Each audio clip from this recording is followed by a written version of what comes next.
Good evening, everyone, and welcome to the Daytona International Speedway here in beautiful Daytona Beach, Florida, for round 1 of 6 on the 2026 calendar for the RPES Gaming Payment Elite Series. Of course, the third annual RPES Daytona 250 by 𝐿𝐴𝐵𝐵𝐵𝑂X is live here tonight on the channel. Without further ado, here's your starting lineup for the third annual event. On the pole, last week's duel winner and shootout winner, Aiden Schramm out of Gardner, Kansas in the 86, finished second in the Ignition Series Championship race just a few weeks ago. Jordan Navarro alongside of him, of course, the Payment Ignition Series champion this year in 2026. He'll start second in the Velocity Motorsports number 96. Dylan in the 59 will start third. Kevin Goodall to his outside teammate in the 29 will start fourth. Fifth, Ty Dickinson in the 67 out of Grindale, Iowa. Then out of California, the 22 of Anthony Villagran. New Hampton, New Hampshire's Jake Roya in the 10 will start seventh. To his outside, Placerville, California's Josh Slater in the 30. And starting ninth out of Pennsylvania with the 57, Austin Griffey. And his outside, another Pennsylvania native out of Elwood City, Pennsylvania, Matt Taylor. Dawson, Illinois' Matt Hinkle in the 52 will start 11th. To his outside, driver with the most starts in Regal Promotions esports history, Jimbo Rooney in the 27. Then it's Mesa, Arizona's Armando Melgoza starting P13. Then his outside, good friend Robert Puckett out of Lavaca, Arkansas. Sean Smith out of Raleigh, North Carolina in the 77 will go 15th. Then his outside, the defending Payment Elite Series champion, 48 of Octavio Rondaletto. Fred Hoffman out of New York in the 13 will roll off 17th. And his outside, the Jack-O-Lantern 200 winner from 1 year ago, Braxton DeWeese. Then Tim Henderson out of Syracuse, New York in 19. He'll start in the 19th spot, and 20th will be the 20 of Tyler Benning.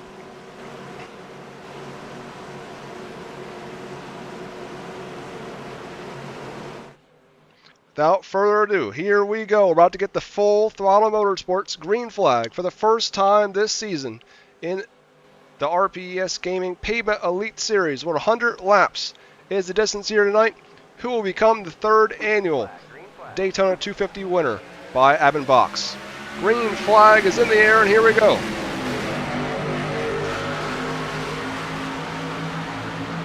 No better way to start it off than the top two in your Ignition Series points, leading the way here at the Daytona International Speedway. Field takes the high banks of turn 1 and 2 for the first time tonight. They'll see that corner 99 more times.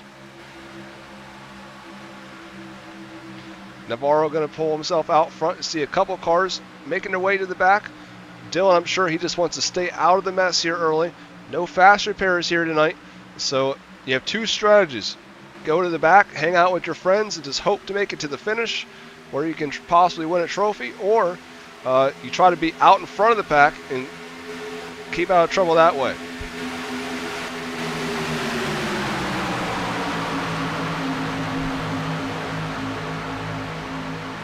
See, kind of calm start here to the race. You see Puckett going in the bottom side there in the back. A little squirrely in the 45. We saw a couple of drivers last week have a tough time handling their cars under the lights during the Daytona duels. Of course, Aiden Schramm, the winner of that, of the duel, and then he also won the 8-lap shootout to start on the pole this week.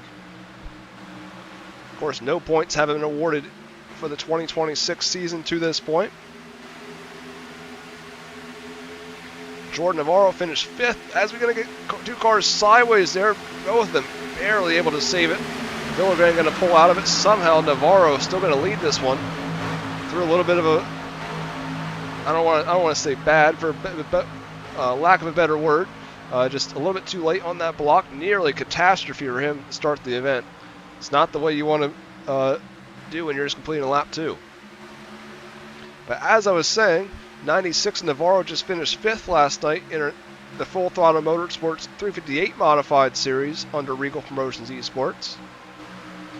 And of course, the event last night, in honor of that man right there running third, Ty Dickinson in the 67. He led the, I'd say opening third of the event, led about 25 laps till he then would fall back to finish fourth. Of course, driver that suffers from FND. So we tried to raise some money for him, just as we do every single year with the running of the Dickinson Challenge event. Of course, 21 there, running the, I want to say almost Jeff Gordon throwback scheme from the mid-2000s. There, 21, he is, he won the truck series edition of the Dickinson Challenge 1 year ago. It took place at the Auto Club Speedway. See the field kind of fanning themselves out here in the early going.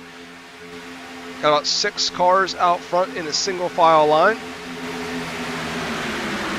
And Josh Slater, driver, we saw him show a lot of speed last week. Led a lot of laps in the Daytona Duel, as he looks to suck up to the top 6 there and try to keep a line. Puckett now runs 8th, 9th is Hinkle, and that is kind of your top group. Looks like we might get a single file kind of snake around the inside here in the early goings of this Daytona 250. Melgoza runs 10th right now. Sean Smith, he just looking for a good race. He has been struggling massively in the luck department over really the whole entire campaign in 2026, no matter what series he partakes in. See Puckett trying to get himself back in line, just not able to do it yet.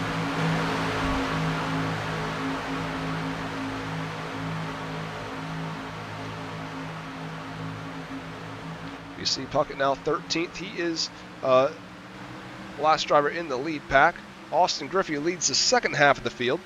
Got 20 cars strong here tonight.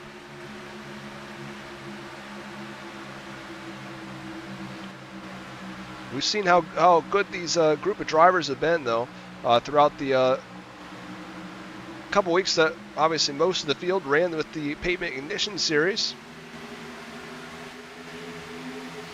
All those drivers, a lot of them migrating over here as they put on a great show and showed how good they could be putting on a great event each week.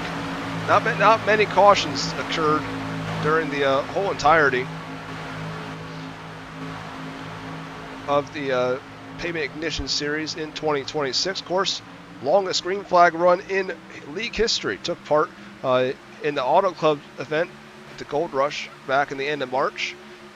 Went all 80 laps in that race, went non-stop, not a single caution. Of course, we went the whole race distance last night in the Full Throttle Motorsports 358 Modified Series as well. 67 laps at Knoxville non-stop. It's a great showing out of the drivers all around the league here in 2026. So now we see a couple drivers towards the back half of the top 10 starting to make some moves. We got Henderson, and I think that's Tyler Benning. Those two trying to make some headway on the top. See if they can get a second line forming here as we near 10 laps complete. See Sean Smith, 77, this driver to keep your eye on. He's had some connection issues, just like he is right now, over the last couple events, really. And when that's not happening, he always seems to be on the wrong end of the spectrum when it comes to strategy this year. Like the opener in the Ignition Series, he pretty much had a very good shot at winning, but just pitted 2 laps right before a caution came out. So that's just the kind of luck that has been following Sean Smith around all year long.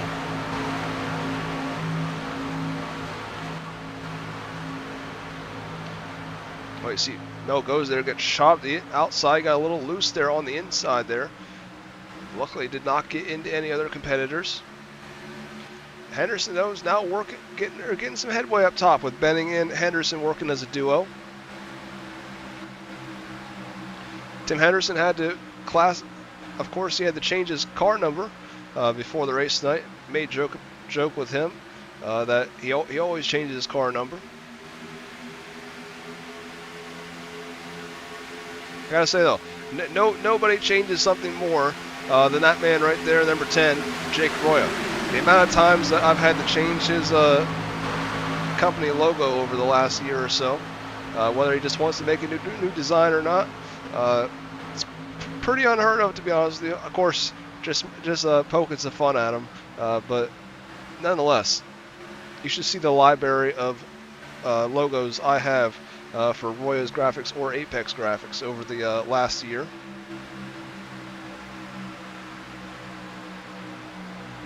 Navarro clicking the laps away out front in the 96, followed by the 86. Of course, those two just flip-flopped spots from where they started in the initial start.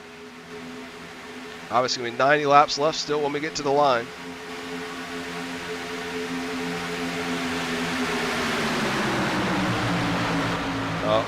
All drivers, pretty much, I think Jimbo, Rooney, and Braxton DeWeese kind of followed back out of the pack. They're working with each other towards the back end of the field here, just trying to stay out of trouble. And Sean Smith has fallen back quite a ways. I'm guessing he had a moment there. But the first 17 drivers all running in the pack still at this point.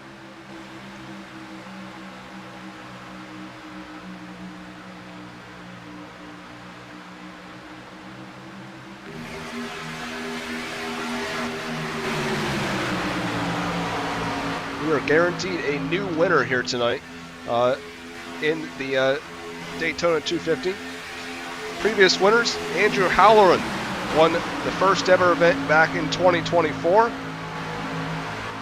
And then last year, David Flanagan won. So both those drivers not in competition here tonight. So we are guaranteed a new winner for this Crown Jewel event in its third edition. I'd say pretty tame start to this one. Typically in Daytona 250 events, we have seen quite a bit of the 618 engraving and design caution flag.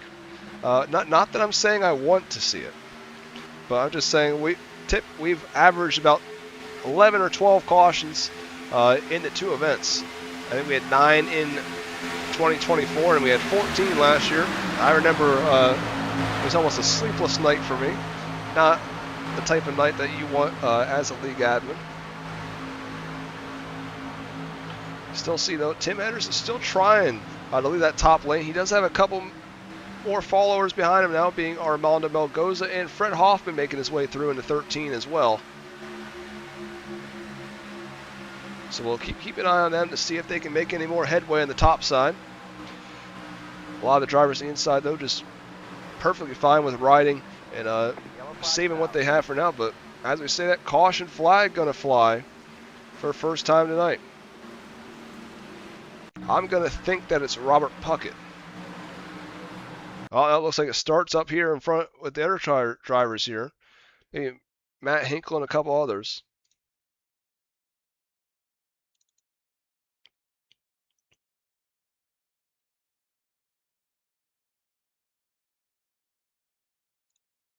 Get the far chase camera here on Matt Hinkle. So it looks like it starts here at the 57. 52 had to get out of the throttle here for the 78. 78 was kind of a little bit all over the place. 57 then, as a reaction, it seems like. Obviously had to go up the racetrack there just a little bit. Ends up getting into the 9, turns him into the 52. And then, yeah, as you can see, Matt Hinkle going to be the first flip of the night. As he does a little bit of a mini barrel roll there. Obviously, the car is severely broken. He's going to need a lot of time down the Dirt Series Promotions pit lane, along with Kevin Goodall. Of course, those two drivers, both teammates for Slide Job Syndicate. So those two, not the night they needed. Of course, they even got the trio, all 3 drivers for Slide Job Syndicate involved in that one. Not the type of stuff you want to see if you're the owner of that team. But all 3 of those drivers now down Dirt Series Promotions pit lane. Good news for them is still a long way to go. Bad news is there's no fast repairs, so they're going to need some time to be able to get themselves some laps back. But if they're able to get out there in a decent amount of time, they could still have time to get those laps back and earn valuable points, as obviously every single point does matter throughout the field. There was no points for qualifying or any of the dual races we did last week. But here's the point system basically for 2026. You see Aiden Schramm does pit from the second spot in 86. But 75 points for a win, 72 for second, and then 70 for third, 68 for fourth. It goes down 2 points each position. So it's 36 points for 20th, which would be the last place on the track here tonight. Of course, every single Pavement Elite Series event is open to up to a 36 car starting field.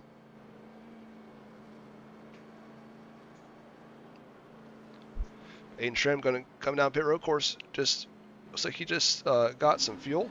Only one set of tires tonight in the pits for these drivers. Not that you really have any tire wear when it comes to Daytona unless you get involved in a crash.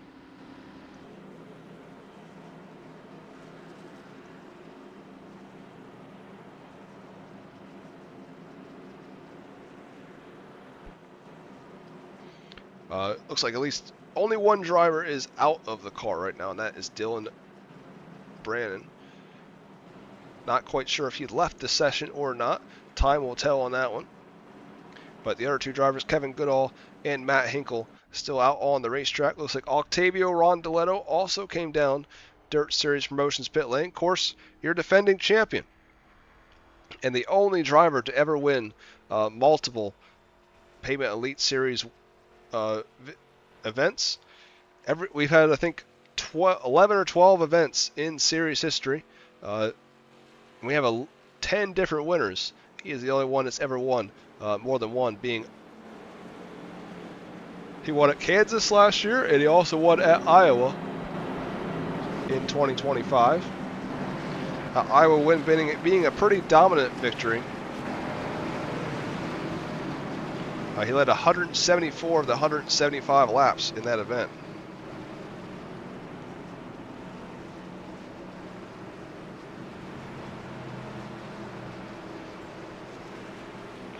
Field now going to get side by side. Got the Velocity Motorsports drivers side by side. Well, actually, no, not even side by side. Top four, both row 1 and 2 now, filled with their drivers. At least in the early going, looking like it's going to be a very good night for that team. But we saw how fast it can go south, though, with the slide job syndicate camp all involved in that last crash.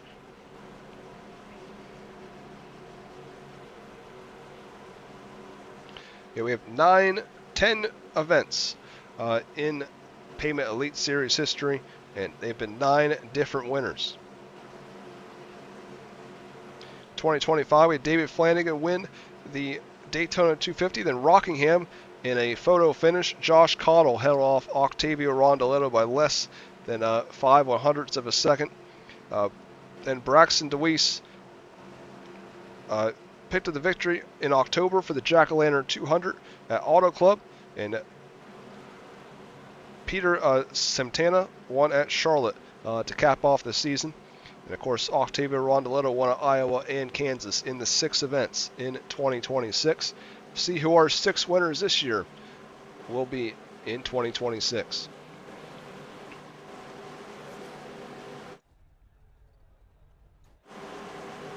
Just checking to see if Matt Hinkle was going to come back out yet. Still in the pit lane. Of course, a lot of repairs still need to be done on that race car. We're going to come back into the start zone. Green flag is back out once again by Full Throttle Motorsports.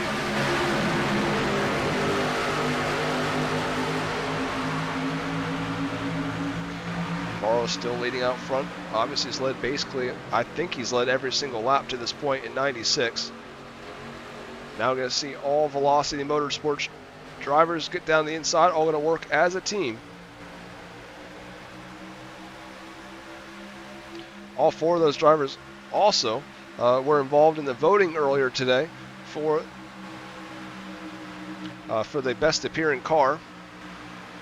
Winner of that will receive free entry into next year's Pavement Elite Series season. Is now Villagran going to break up the brother-in-love up front, and now he's going to slot himself in fourth. Driver we saw win the Rising Star Award in the Hinkle Plasma Cutting 360 Sprint Car Series just about a month ago. There's second caution now on the event. As we always speak about, cautions breed cautions. It's like Fred Hoffman and Robert Puckett, possibly the two involved in this one. We got Sean Smith. Of course, Sean Smith would be involved somehow. I just talked about him earlier about how bad of luck he has.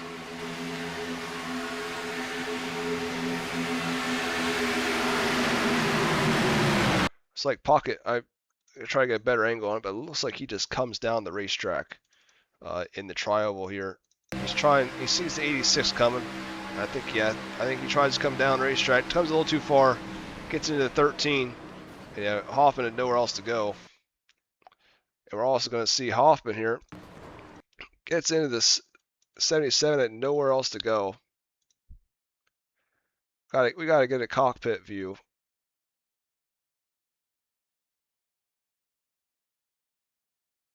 Yeah, I feel like we need to get a cockpit view of the 77 going flipping through the air. See, just out of nowhere, pretty much no time to react. Just comes back across the racetrack. Yeah, upside down the 77 goes. We're another one out of the running here in the early going here at Daytona.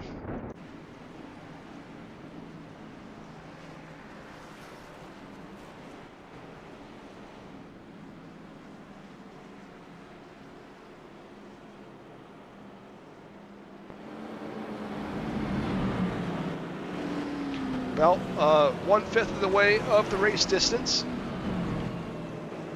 We'll be over 20 laps complete when we get back to racing here momentarily.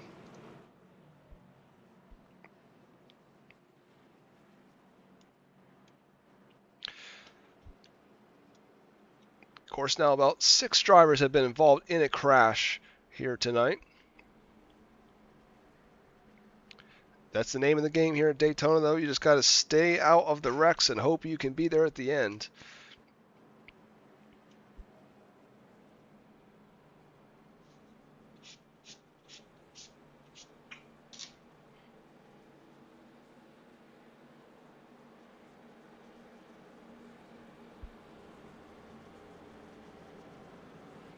But pretty dominant performance out of Jordan Navarro, at least at this point. We're going to see Aiden Schramm come down the pit lane here once again in the 86. 8 of Braxton DeWeese also to come down, along with Octavio Rondoletto and Jimbo Rooney. I'd imagine all these drivers are going to come down just to top off on fuel, as they're sort of running towards the back anyway. So I don't feel like there's any harm in coming down the pit lane. I don't think there's any harm in coming down the pit lane, topping off on some fuel, just so if it becomes a fuel mileage race here towards the end, you're not losing really any track position, especially at Daytona. It's pretty easy to make up track position as well. So unless you're really running inside the top 5, I don't think there's any point to come down pit lane, or any reason not to come down pit lane. Of course, Jordan Navarro picked up 2 wins in the Pavement Ignition Series this year. Has never won a Pavement Elite Series event, but picked up a trophy, well, 2 trophies already in 2026. Of course, picked up the championship in the Ignition Series over Aiden Schramm, and then won the Gold Rush Crown Jewel event at Auto Club in that 80-lap non-stop event, and also picked up the win at Iowa, taking the lead in the closing laps of that one. So you see he's going to do a Tony Stewart here, running with the pace car.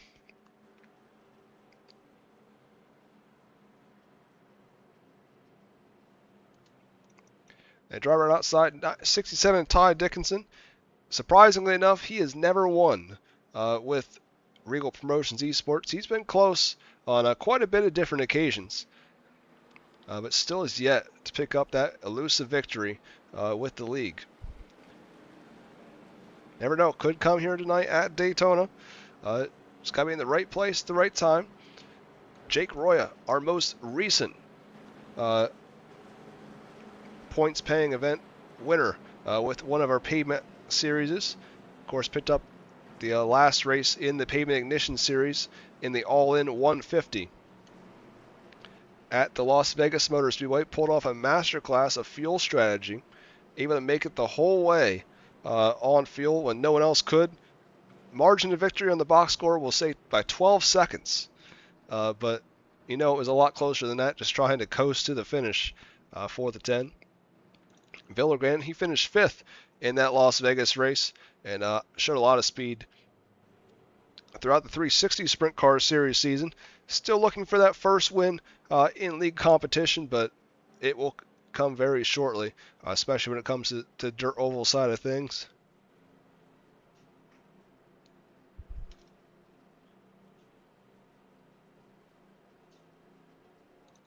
And Matt Taylor there in the 15, he finished 4th last year in 2025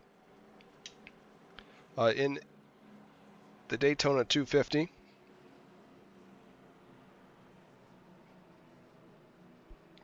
Finished 6th last night at the Knoxville Raceway with the 358 Modified Series for Regal Promotions Esports.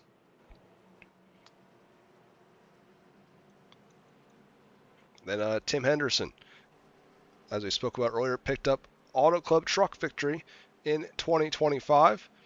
Ran a couple of the Ignition Series races this season. Picked up the 2 top 5s, but was never able to pick up a win in the Ignition Series. Of course, does have the award of being the only driver to flip a truck at the Milwaukee Mile, which I gotta say is pretty impressive. iRacing Pace Car goes down Dirt Series Promotions pit lane, and here we go to the Full Throttle Motorsports green flag once again.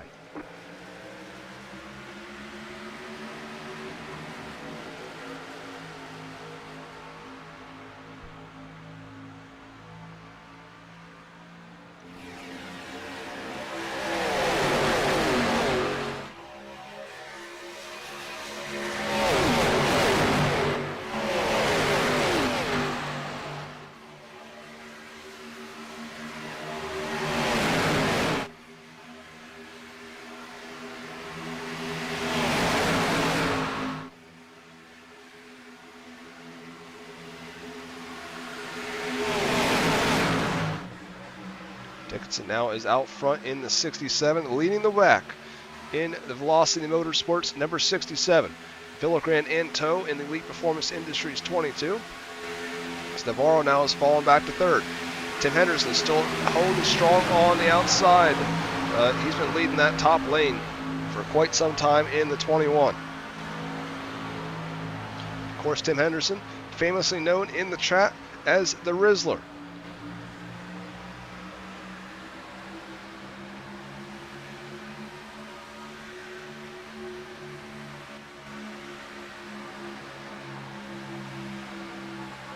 The bump draft there by the 22 as they head off in turn 3. These two on opposite ends of the spectrum when it comes to team affiliation here tonight. But nonetheless, they'll lead the field here off of turn 4. 23 laps will be complete. 77 circuits still remain here at Daytona.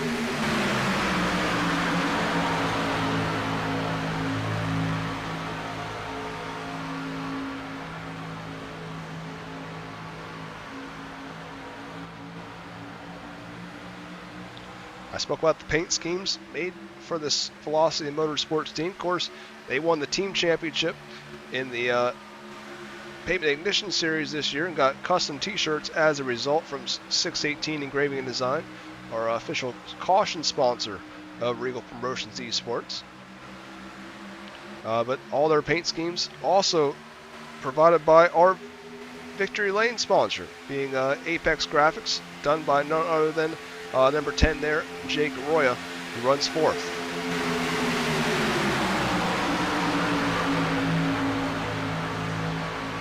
Also another bonus that is more than likely viable to happen here at Daytona. that being the FND Awareness last lap hero bonus. Any driver that makes a last lap pass in Reigel Promotions Esports competition and wins the feature event, or race event in this case, will receive a $5 cash bonus courtesy of FND Awareness.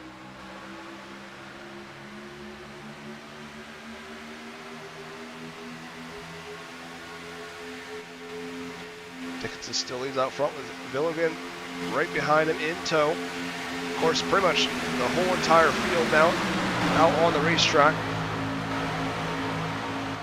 is in this lead duo. 14 cars remain out on the speedway. Everyone else is now down the pit lane.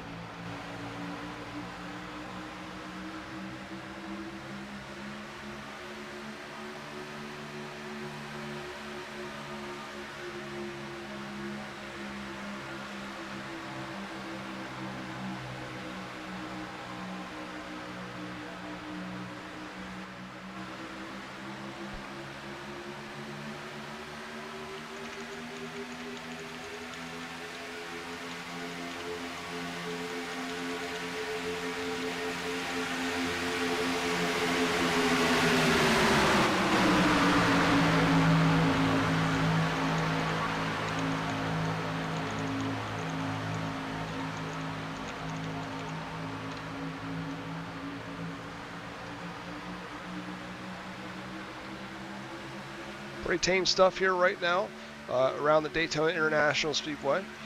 We've seen, just as we saw earlier in the event, a lot of drivers are just kind of feeding themselves out here in the first half of this race, just as they should. No need to push it early, as we've all watched a Daytona race or two in our life. We know exactly what happens towards the end of these races.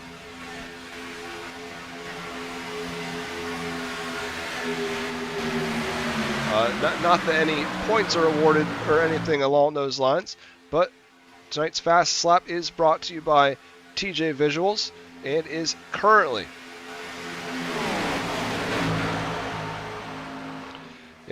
held by Fred Hoffman, who's actually out of the race right now. He ran a 47.641. That's currently the fastest mark on the track.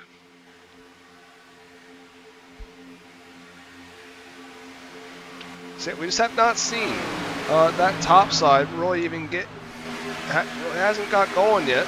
So now see Tim Henderson shuffle back to the tail end of the main pack here. So go down the inside. So he's coming down Dirt Series Promotions pit lanes. Gotta be careful not to speed very close. I would be shocked if he didn't speed, but time will tell. He tried to get it low down as much as possible. I didn't quite see what happened. Actually, no, never mind. I completely forgot. Tim Henderson has to. He had another league race to make it to. So that's actually why he's going down pit lane. I kind of forgot about that for a moment. Also, for some reason, it is showing Tim Henderson as the race leader. I am sure that will fix itself when we get back by the line. Not 100% sure why it would think he would be the race leader at this point.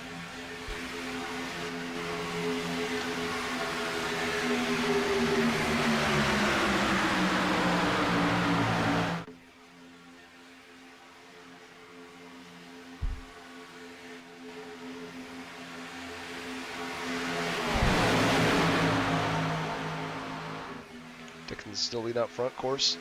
Navarro led the opening half of this event. Now he's letting his teammate take the reins out front.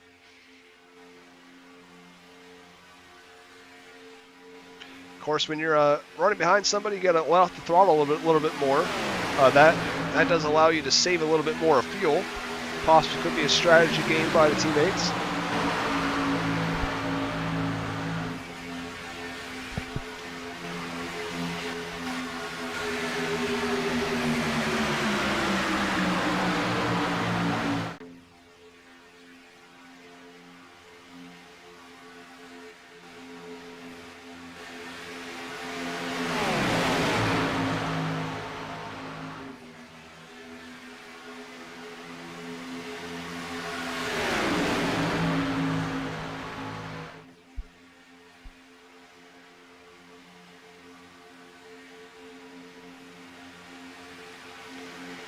So no one seems to really want to be trying the outside at this point to try and make it side by side. We raced Talladega back in February.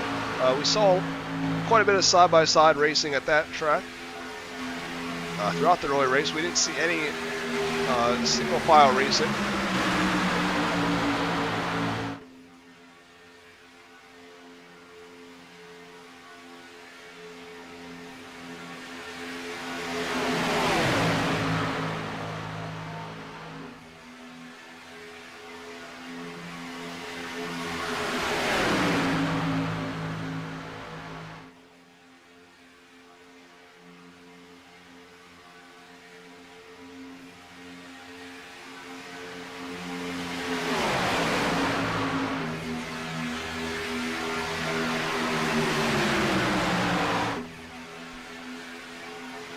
As we got a pretty calm moment, at least at the moment. We see a couple cars getting out of line right there.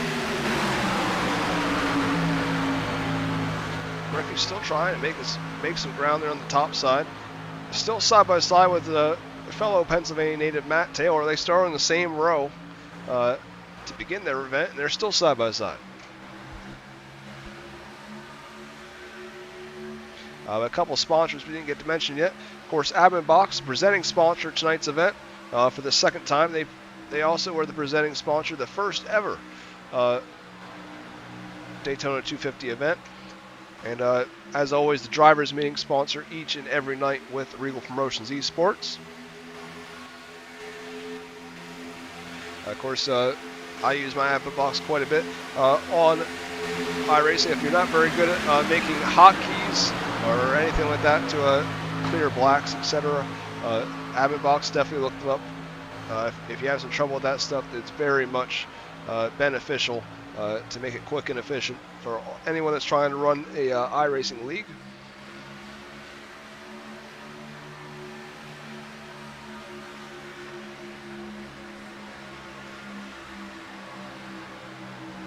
And of course, series presenting sponsor Reigel Promotions Esports Gaming, none other than us, of course. But we have our next Rocket League tournament coming up on actually next Saturday and Sunday. We'll be live on the channel almost all day on Sunday, as we'll have the Demolition Tour at 8:30 p.m. Eastern that night as well. But at this time it's duos instead of trios like we did last time for Rocket League.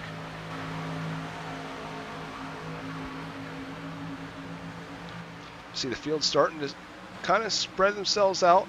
We saw a little bit of gap there as Austin Griffey now kind of getting stuck in no man's land on the top side in the 57. He'll now fall to the tail. We've seen Octavio Rondoletto. He's being patient back there. We know how good he can be in the 48. Along with Braxton DeWeese. Those two obviously very veteran runners when it comes to just any pavement NASCAR league on the sim. I always see Braxton DeWeese's YouTube channel. He is always posting different leagues. He runs a different league almost every single night of the week. And of course, I did hear, I believe that he is taking a foray into real life racing in 2026 as well. Of course, I don't know, a little unknown fact about Octavio Rondoletto. The only driver not from America in the field here tonight hails from the country of Argentina. The only Argentinian champion in Reigel Promotions Esports history, which I'd imagine wouldn't come to too much of a surprise. You see here now, big gap between the top five and the rest of the field. We've got the Velocity Motorsports 4 cars, and of course right in the middle of the sandwich is Anthony Villagran in the 22. Aiden Schramm now going to cut down the inside. He'll take the bottom side away and show how much speed he has in that Toyota Supra, I mean. Of course, started on the pole here for a reason. Showed a lot of speed last week. Told us in his interview he just needs to stay calm and listen to his newfound crew chief that he has using as a spotter to help him with strategy. Struggled with that in the Ignition Series. Had a couple wins get away from that probably shouldn't have. always has the straight line speed that he needs. Just can't ever seem to get the finish that he needs. Of course, though, he did get 2 wins still in the Ignition Series. Picked up the win at Talladega. And also won the other Crown Jewel event in the Ignition Series, the Shamrock 100 at the Milwaukee Mile. Next year, the Shamrock 100 will take place at the Rockingham Speedway. Of course, full schedule for the Ignition Series and all the rest of them will be announced later this year, come November. Don't worry though, I already basically have the schedules made for at least the first half of 2027 already, because those of you that do know me know I love to work ahead, and I'm always thinking of what can be next for Reigel Promotions Esports.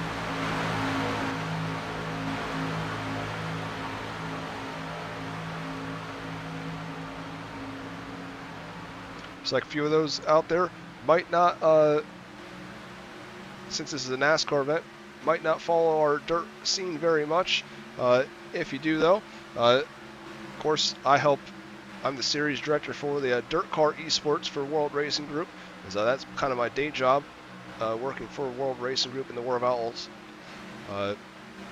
every day in the office. But we'll be doing our next Dirt Car Esports event on June 9th through the 11th. It'll be officially released on Friday. It'll be Dirt Pro Late Models at Eldora Speedway. It'll be $300 to win, $25 to start that event. Registration, everything else will be out on Friday for those of you interested. Dickinson still leads out front. Of course, about a 2.5 second gap from Matt Taylor back to Aiden Schramm. But they should be catching Matt Taylor here relatively pretty soon. It seems like Matt Taylor, well, at least for a little bit there, did seem that he was falling back. But I think Jake Roy is starting to fall back from Navarro to get Matt Taylor back up to the draft. That way they can stay together.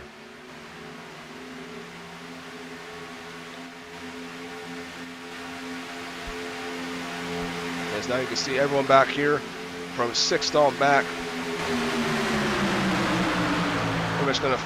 They're gonna do the same thing, kind of get in a single file line. That way they can track down the top half of the field, and they can all catch up back to each other. Of course, they got what? I think they got 7 cars out there. They got 7 in the back half, 5 in the front half, so they can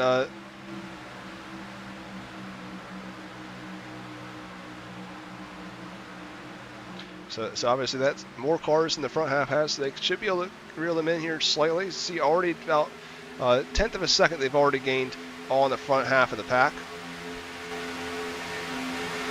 Matt Taylor just has not been able to stay up with the draft.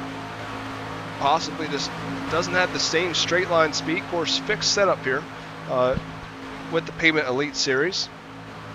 So all the drivers had the same exact setup out on the racetrack.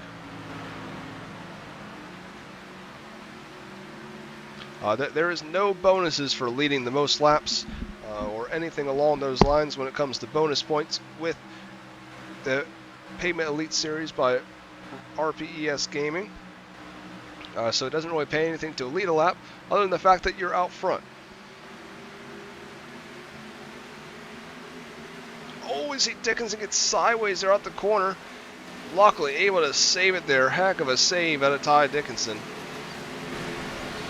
I think they were trying to come down the pit lane, and I don't think Villagran got the memo, to say the least. Ended up getting into the back of Ty Dickinson, or didn't think he was going to slow up that much, perhaps.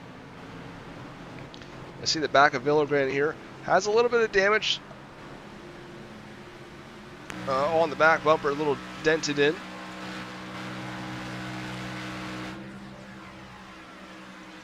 But nonetheless, now obviously Villagran going to be a sitting duck with those 4 coming in.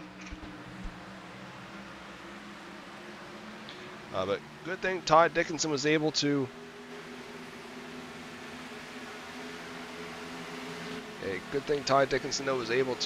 save that. Didn't have to really fix any damage, or at least a lot less than he would have if he hit the inside wall, of course. Now Aiden Schramm will lead out front. I don't think he's led a lap to this point until this one, even though he started on the pole.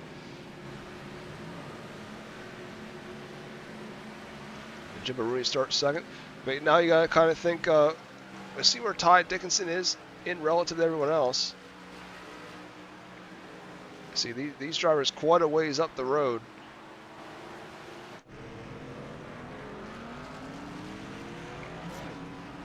Jordan Navarro still in the pits, a lap down. So maybe, he may have had something going on with his pit stop. I didn't quite see exactly what happened. I don't think he got into any extracurriculars coming to the pit road, so I'm surprised that he'd still be in the pit lane in 96. Nonetheless, though, he's going to go 2 laps down, though. We see our first cycle of green flag pit stops. Of course, your drivers on the lead lap. Jake Roya, first driver that came down Dirt Series Promotions pit lane and is still on the lead lap.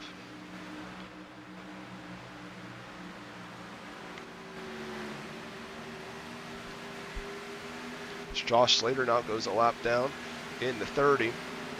I believe he is pitted.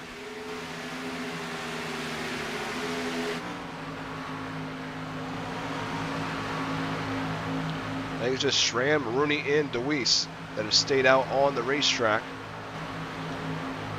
It's a big strategy thing about these races at Daytona. It's when you pit and who you pit with. And you all got to stay together when you get off pit road when it comes to green flag pit stops. You all got to come in together as a team. Of course, Jimbo Rooney there in the 27. No teammates left in the race for him, as Fred Hoffman is already out of the race in 13. Of course, Benjamin Wirt not competition tonight. He was not able to make it. He'll be in action the rest of the season, though, in the Napa Auto Parts number 14. As you see, your race leader is now going to put Jake Roya a lap down. So only other than these top 3 still by, Octavio Rondoletto, the only other driver on the lead lap, and I believe he's only a little bit ways up the road, and he is. He's right there with Jordan Navarro. Jordan Navarro 2 laps down, so not the turn of events he needed here at the halfway break. Good news for the 96, though. Still over halfway left in the race, so he could get those laps back with a couple cautions following his way.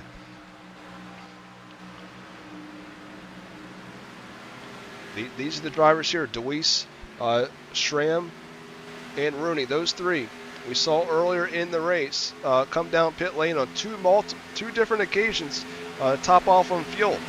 That's exactly why they're able to run farther right now than anyone else has in this opening run at Daytona.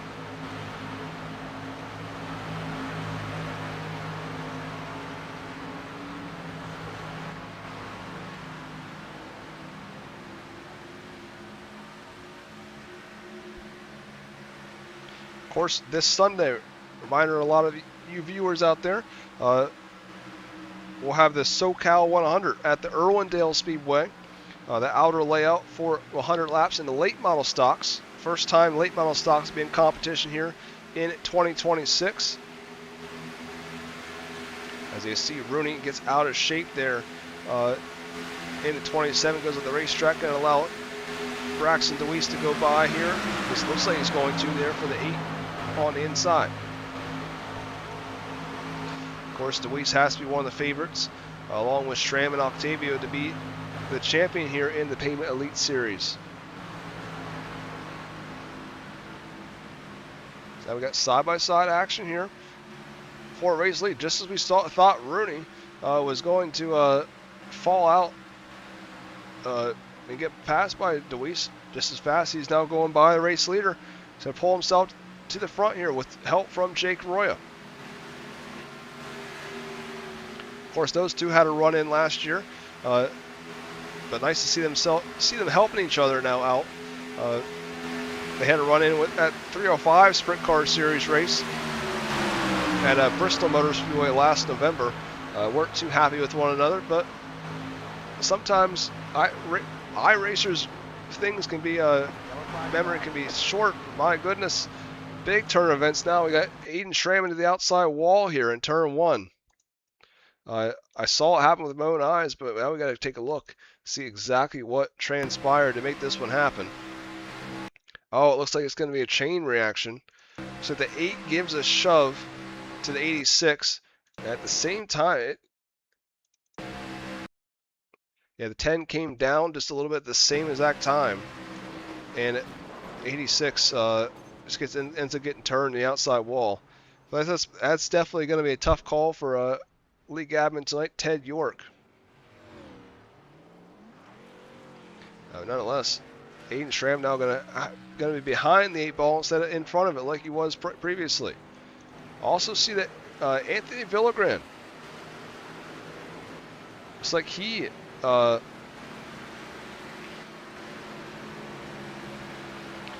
like Anthony Villagran got involved in a crash. Try to find out exactly what transpired with him.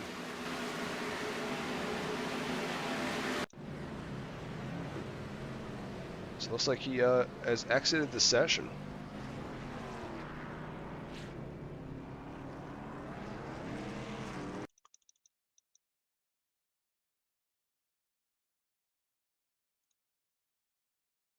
Yeah. Couldn't quite find exactly what happened there with Anthony Villagran. It looks like he is now out of the race as of a couple laps ago. Looks like he went to pit road. He just never came back. So, kind of weird to think about exactly what happened there with the 22, but he is out of the race now, sitting P13. So just like that, we're down to 12 cars left in the Daytona 250, and we're only halfway.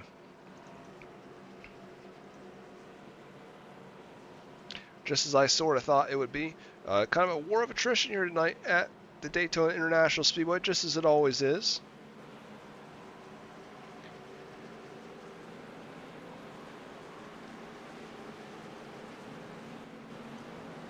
Of course, most iRacing official races, same way, where you have no fast repairs.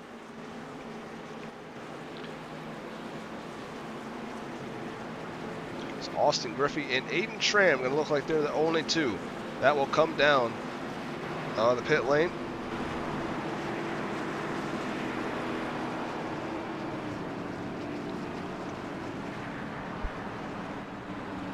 That is one good thing. I see Jake Roya also down pit lane in the 10 machine. There obviously had a lot of steam coming out of his front. Of course, Aiden Schramm stayed out on the racetrack after suffering that damage to the outside wall. It does not look like his damage is near as bad as what happened to the 10 machine. See Octavio also coming off there, and Braxton DeWeese, those drivers, the ones that were on the lead lap. Everyone else has to still get their lap back. So that kind of does help Aiden Schramm. He's able to stay on pit road for a little bit longer and still be on the same lap as a lot of other drivers. Of course, Jimbo Rooney kind of I don't know a better word saying, kind of just says screw you to the rest of the field, because everyone else would have got a wave around if he would have came down pit lane, but he decided to stay out and take track position. So he says, none of you are getting your lap back, except for Josh Slater, who's got the lucky dog. Everyone else gonna have to stay one lap down. So he just saying, nope, not gonna happen. I don't blame him though. You gotta run your race. You think the best thing to do is stay out, you gotta do it. I mean, now a lot of drivers though stuck a lap down here at Daytona. Gonna have a lot of people here. I got the fall to the back as well, I believe. As right now, got Jimbo Rooney, Octavio Rondaletto, Braxton DeWeese, Josh Slater, and Aiden Schramm going to come up pit road here just in time. Of course, trying to get as much repair time in the pit lane as he can. That's the smartest way to do it. I remember one time in an official race, I I was at Bristol. I think we had so many cautions. We had like 20 cautions or something like that in this official. And I came down pit road, not even kidding, at least 10 times. It had to have been 10 times. And every single time it would come down pit lane, fix my car for about 15 or 20 seconds. That's just how fast the pace laps go at Bristol. And I never went a lap down at any point. So you can imagine how much repairs you can get done on a track this size of Daytona. Now the challenge is if he can get caught up to the field, because obviously if we have another long green flag run as we did before, he does not want to get trapped a lap down without the help of the draft, and so he'll just be a sit and duck out in the racetrack. Field's about end of the backstretch, so I think 𝐏𝐴𝐸 should, and he's coming off turn 2, so yeah, he should have plenty of time to still catch up to the field.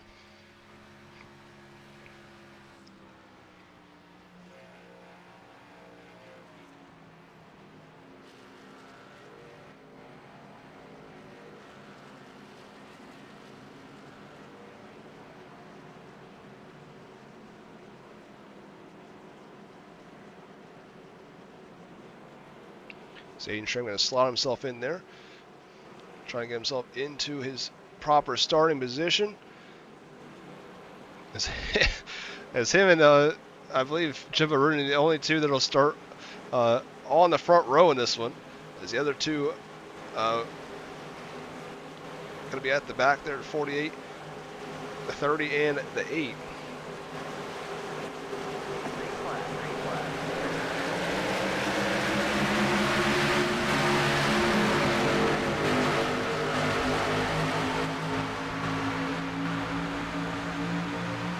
Jim Rooney now takes his turn out front. Of course, one of our very own Reigel Promotions esports drivers. Want to check here quick, but I believe this is his 139th career start here tonight. Of course, the most, yeah, it is 139th career start in a Reigel Promotions esports league event, the most in league history. Second all-time is Robert Puckett, who is out of this race 36 laps ago now at this point. Robert Puckett will finish 16th in tonight's action. See Tyler Benning is linking out there on the inside in the 20.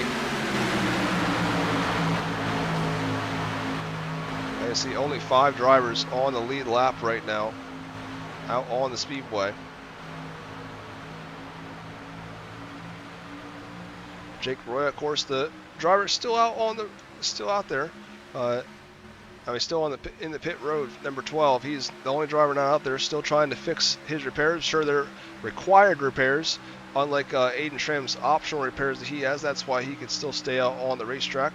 iRacing will force you to stay on Dirt Series Promotions pit lane.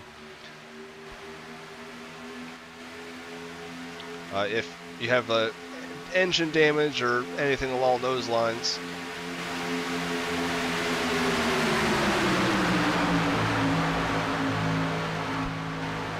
Remember the top 2 here, Rooney and Schramm, top 2, like on your screen, for example here, 67, 78, and 96, all a lap down. Jordan Navarro is 2 laps down, the only driver on the racetrack currently that is more than 1 lap down. Slater, Octavio, and Braxton DeWeese, those 3 still trying to stay out of trouble, just as we seen Octavio and Braxton do most of the event. I don't think Braxton DeWeese has ever raced the Daytona 250 event, but he has. But Octavio has raced one in the past, finished top 5 in that event last year.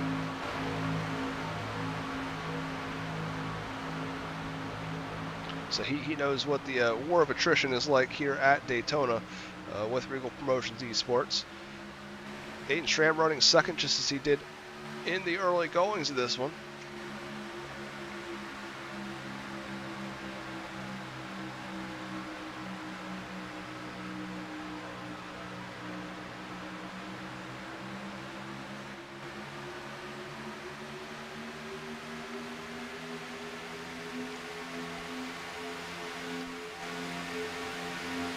See field still single file, trying to form a single file line. It's closing in, only 40 laps left. As you know how it goes here at Daytona, once you get to 15 to go, things will really start to pick up. And of course, if cautions can fall the right way, we'll see it. Quite a few drivers get back on the lead lap as well. A lot of them trapped down now from 6th to 11th. I mean 6th to 10th, all one lap down. And of course, Navarro is 2 laps down after leading a lot of the earlier portion of this event. Miscue on the pit lane.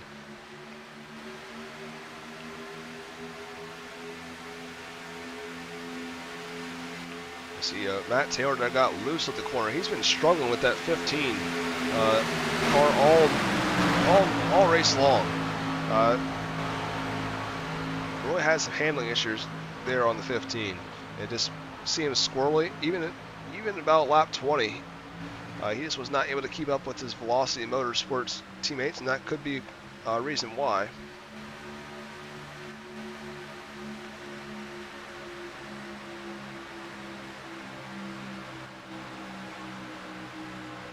Of course, Josh Slater trying to make his way up through the field. He is currently in 3rd right now. Of course, doesn't really look like it since he has so many lap cars in front of him. He's got to be careful, though. He does not want to mix it up with these drivers too much and get himself behind the 8 ball and get into a crash. So Tyler Benning still struggling there in the 20 with connection issues. Continue to see him blinking in and out. Luckily, he's trying to stay away from the rest of the drivers to not deteriorate their race.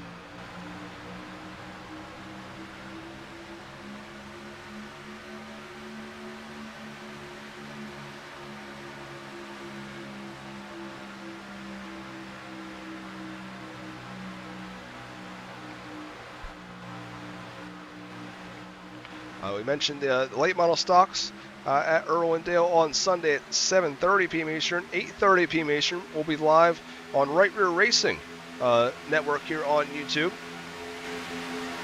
with the second round of the Right Rear Racing Demolition Tour, my favorite series of the year. It's no cautions, no rules, multi-class, just a bunch of mayhem basically. This week we'll kick it up a notch, even more than we did before, with the figure 8 jump layout of Irwindale. So you can imagine throwing a jump into the already chaos that is the Demolition Tour. And Tuesday, I'll be live on the channel with the Dairyland Showdown by Right Rear Racing, Cedar Lake Speedway for the 358 Modified Series. And next Wednesday, the Pavement Elite Series being competition at the Atlanta Motor Speedway, but not the Atlanta that we know today. The 2008 old, worn-out Atlanta will be racing there for 130 laps in the A-Town 200 by Third Party Gaming next Wednesday, April 22nd. And the week after that, we'll go to the Bristol Motor Speedway for the lone short track of the season. 200 laps there in the Clash at the Coliseum by TJ Visuals. And then after that, we'll go to the first ever road course in league history, being Watkins Glen. It'll be $10 to the winner that night for the Empire State Grand Prix event. And then second to last race of the season will be at Chicagoland Speedway on May 13th. And we'll round out the season with the longest race and the second crown jewel event of 2026 for the series, being the World 300 by Victory Fuel at the Charlotte Motor Speedway, where we will crown the 2026 RPES Gaming Pavement Elite Series champion. Jimbo Rooney continues to lead the way out front in the Black Rifle Coffee, number 27.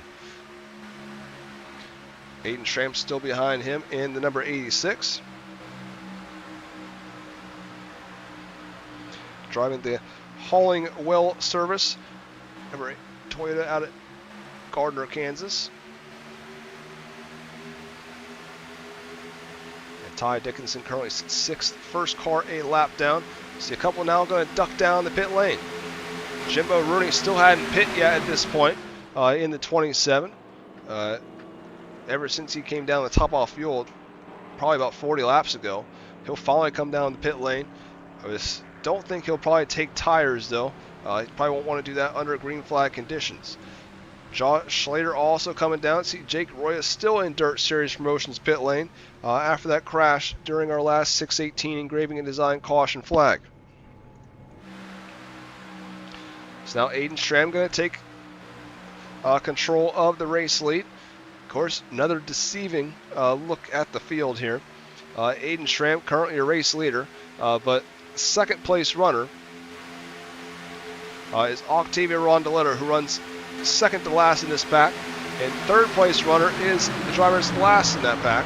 So a very, very kind of deceiving way of looking at that order at the moment. It's Josh Slater going to come down the backstretch all by himself though, and Jimbo Rooney's still down the pit lane. So maybe had a speeding penalty perhaps. I would have thought that would have made him have a drive-through though. Instead, but unless I wouldn't think it would make him have any required repairs since he was out front of the field, but you never know. So Jimbo Rooney now going to be a lap going from the race leader to being a lap down. A lot of kind of clankiness, I guess, with the running order here at the moment. A lot of drivers getting trapped a lap down from varying strategies. Of course, just we talked about though before the race, your three favorites I felt like to win the championship, Octavio, Braxton, and Aiden, all three of them, only three drivers right now other than Josh Slater on the lead lap. So now you see Jordan Navarro and Ty Dickinson are going to make themselves by. So now Ty Dickinson will be on the lead lap, and Jordan Navarro only one lap down. You saw in the background there, close call between Griffey and Melgoza. Nearly got into one another off the corner.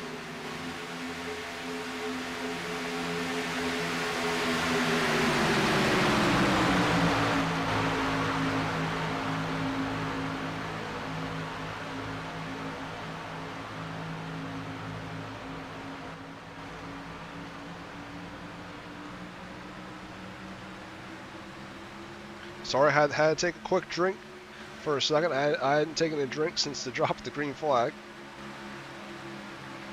And now Stram, though, he's going to fall by line. Those two getting out front there and getting their one of their laps back almost kind of helps Aiden Stram. Might allow him to save some fuel behind those two now. See Melgoza, he's got a heck of a run now in 86. Stram goes up trying to block him. Does slow his momentum, and Matt Taylor now kind of got to leave out Melgoza to dry. He says, you know what, I don't need your help anymore. I'm just going to drive on by and follow in line. Now Melgoza's kind of just out there hanging out in the 78. He'll fall now back to the tail end of this and try to get some draft off of Braxton DeWeese.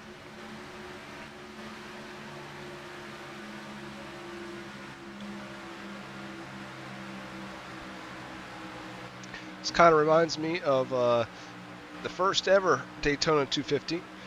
Benjamin Wirt and myself and Jerry will be racing that event. I still hold over Ben's head to this day. I finished third in that race, and he finished fifth, I think.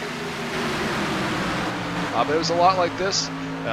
We ran into a hosted session, I believe. I know Robert Puckett, I think Jimbo Rooney both raced in that event.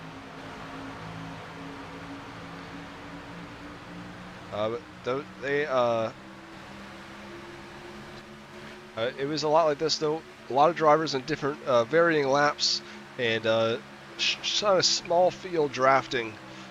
We ran it with the Gen 4 cars though. Of course, this is the second straight year now that we've ran it with the O'Reilly Series vehicles.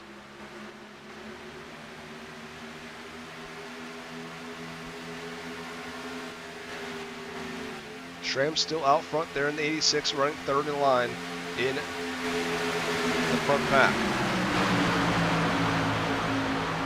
Currently 5 drivers on the lead lap right now as Josh Slater has fallen a lap down in the 30. Jimbo Rooney also, after leading a lap down, now running 8th.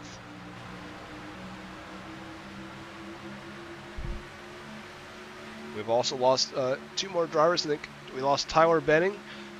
He is now in the pits due to his connection issue. I believe iRacing has taken him back to the pit lane due to his connection problem that he was having, blinking out quite a bit. And I think Austin Griffey also has called it a day in the 57. Jake Roya still hanging out in the pit lane in the 10 car. But pretty substantial damages on that vehicle. So he's still holding out time to see if he can come back out and join this one. As if he does have the possibility to at least overtake Tyler Benning. If not Austin Griffey, he could maybe salvage a top 10 out of this one, despite being over 20 laps down.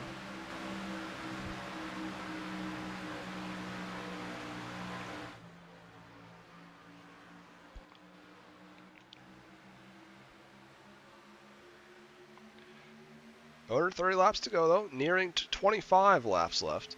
We'll see exactly how this one's going to unfold. Obviously, a lot of varying strategies. And it could really anyone's race at this point. Someone that's a lap down right now could come back to steal the victory here in the end. You never really know what could transpire.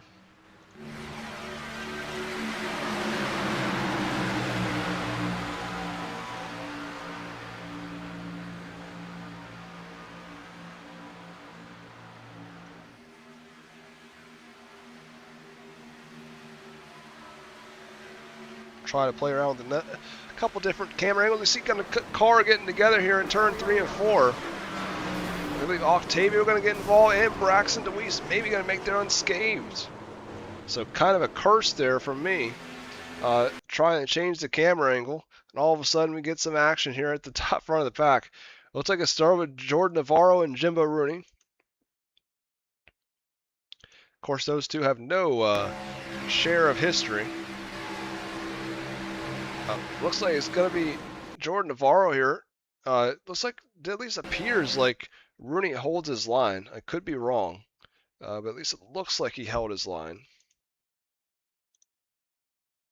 Navarro comes to the racetrack, comes down the racetrack just a little bit.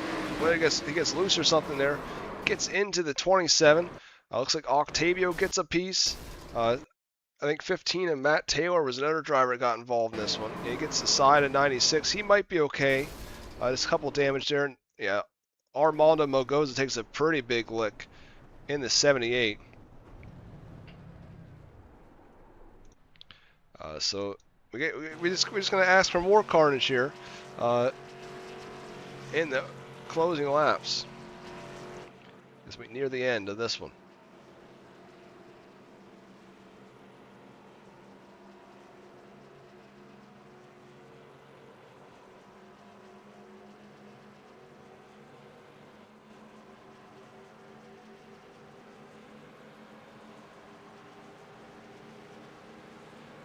Now Schramm, DeWeese, those two, they pretty much made it through unscathed. Obviously, Schramm kind of wasn't really part of it.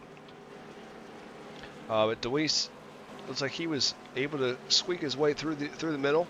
Octavio definitely looks like he has some damage on that one. See his tires sticking completely sideways in that car. So he's definitely going to have to make some pretty extensive repairs, at the very least change that tire.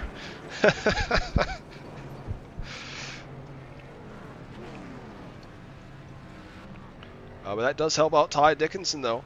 Now he will now be on the lead lap, as he was in front of those leaders.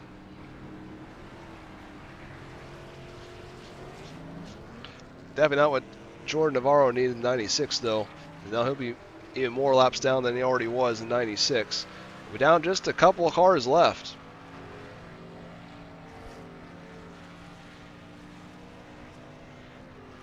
Heck, the way the field's been dropping here tonight, you'd almost think that we had 15 plus cautions, but I think we couldn't have more than 5 at the very most here tonight. Just a lot of drivers been taken out. and with pretty substantial damage too here. Obviously, no small wrecks when it comes to the Daytona International Speedway.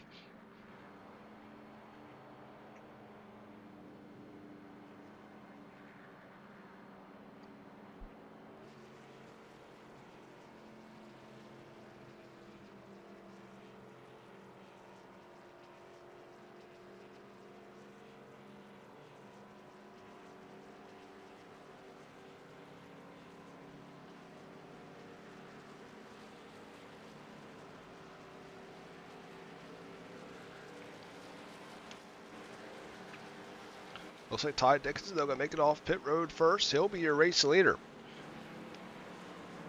As, we'll come back to green here. We'll be under 25 laps remaining.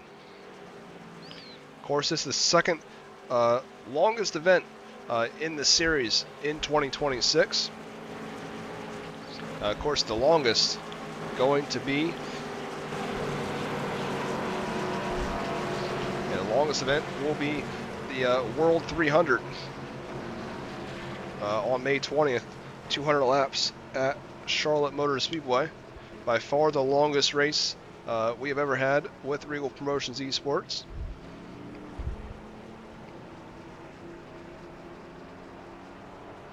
Lights are out on the iRacing pace car. I almost said pace truck because a lot of the times we always have the a lot of times we always have the iRacing pace truck out for the dirt oval events that we broadcast on the channel. So I think we're down to 4 cars on the lead lap. So we're going to settle this one way or another here in the closing laps.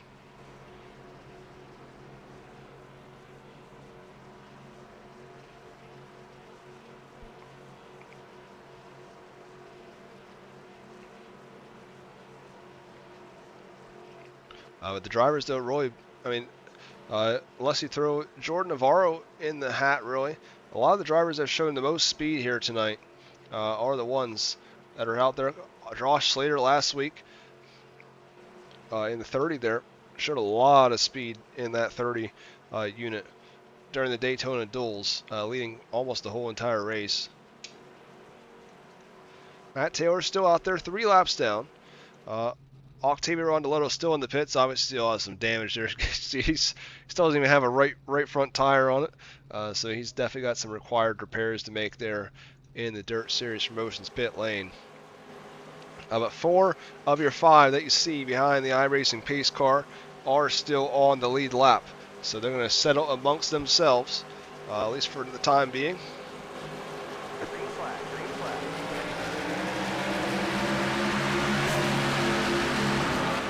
Go back racing here. Everyone going to single file back out. Of course, we're going to see a whole different type of racing next week when we head to Atlanta. A lot of tire wear and multi-groove racing.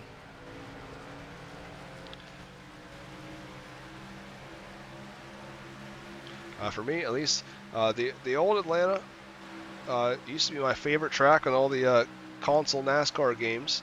Growing up, that and Bristol were probably my 2 best racetracks. I pretty much never lost at those 2 tracks.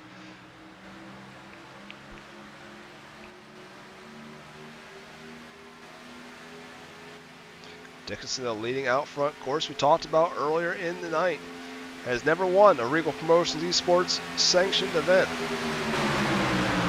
Dawson sure nothing more he would want to do after being so close, handling a lot of the laps last night in the Full Throttle Motorsports 358 Modified event in his own honor at the Knoxville Raceway.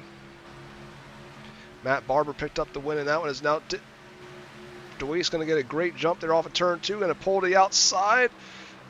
As Schramm not able to hit the brakes in time, that sends Dickinson to the inside. I think he kept it going, though. I think he kept it out of the wall somehow. And he still keeps it going. No caution came out. We stay green. Yeah, while we get a chance here, I'm going to go back and we're going to take a look at exactly, see if he actually hit the wall or not.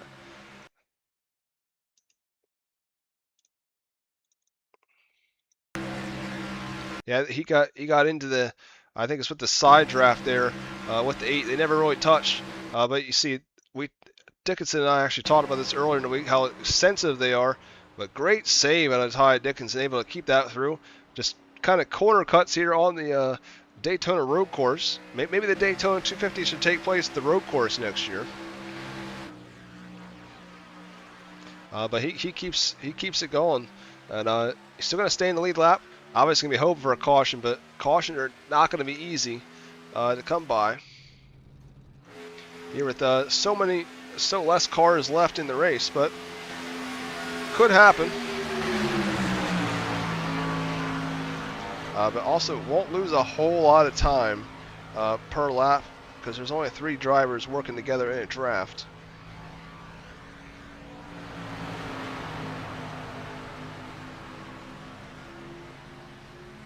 I don't know about you guys watching, but this has got to be one of the strangest Daytona races I have seen in quite some time, at the very least.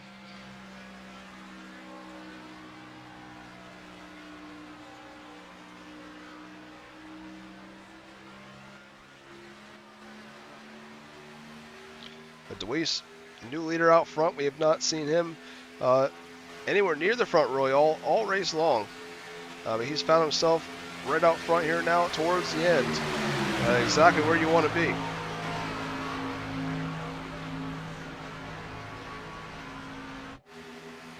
Matt Taylor's still out there. He'll try to help his teammate up front there if he can get to him. Navarro's still in the pit lane. So is Jake Roy. They're still trucking, trying to repair their car, but more than likely not going to happen. I would think Jake Roy has got to be getting close. There's no way that he's been on pit road for that long, for almost 30 laps now, and he does not have his car fixed to that point. I mean, unless his car is just permanently damaged, I guess, with the engine. I mean, I guess you can't really change an engine on the pit lane. You have to take it at least back to the trailer at that point. But only time will tell, I guess.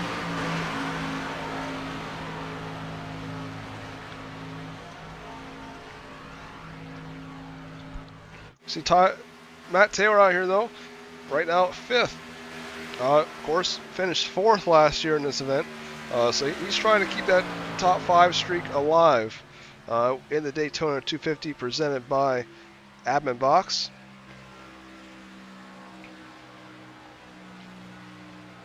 I was going to say before Ty Dickinson got sideways there on the backstretch, Braxton 𝐷eWeese and Ty Dickinson did battle on the closing laps of the Jack-O-Lantern 200 last year at the Auto Club Speedway. Ty Dickinson was really close to reeling him in on the closing couple laps. But 𝐷eWeese was able to squeak that victory out for his first career Reigel Promotions Esports win. Of course, Braxton 𝐷eWeese already has a win in 2026. He won the Daytona 24 race that kicked off the 2026 season with Reigel Promotions Esports in the Global Mazda cars. It was not 24 hours. It was 24 minutes was the race. But he held off Matt Hinkle. That was actually had quite a bit of good turnout for that race. We'll have another Global Mazda event coming on May 7th. We get Watkins Glen, the boot layout. We'll be also adding the Toyota GR86s to that event, as both those cars are free, as the field blinks out there for a second.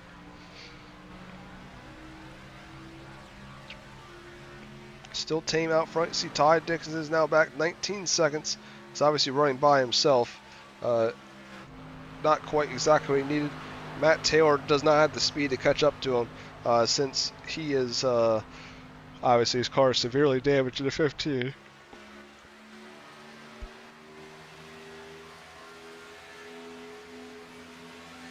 Obviously, Ty Dickinson and Matt Taylor and all that, all they can hope for is a caution. To hope try to get themselves back in it. With this few cars though, really gonna be some tough sled to try to get that caution though. As unlike NASCAR, we do not throw competition yellows.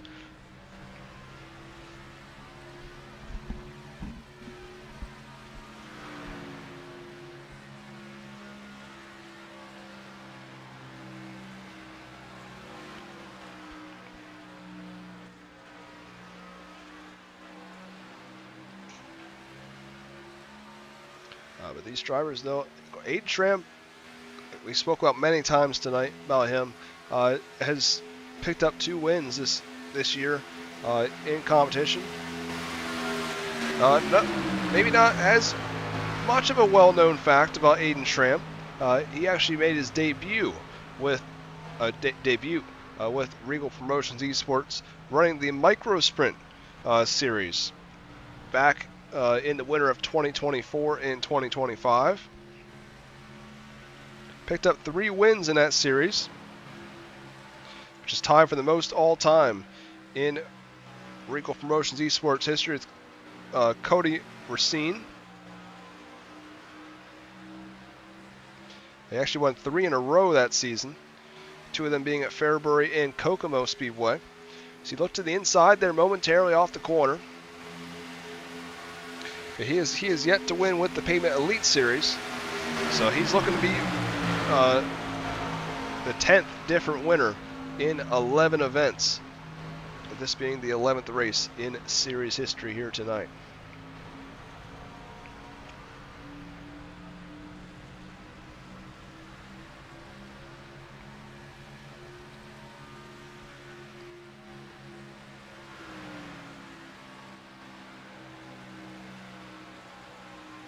Braxton DeWeese leading the field right now. He has 4 starts in his series history.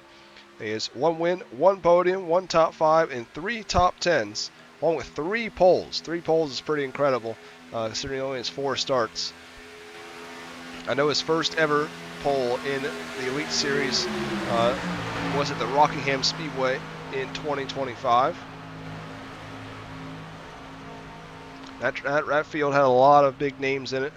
A lot of high I-rating drivers were in that field with the NASCAR trucks at Rockingham 1 year ago.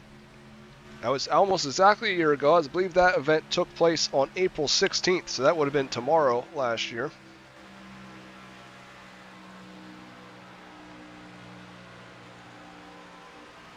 𝐏𝐚𝐬𝐲, he made his debut in the Pavement Elite Series in the May of 2025, of course, at his home track of Kansas Speedway. His best finish is a 5th, so he is almost guaranteed his best finish here in the series here tonight. He has 2 top 5s, 2 top 10s, and 1 pole, which of course was tonight. After winning the shootout last week, he put himself on the pole.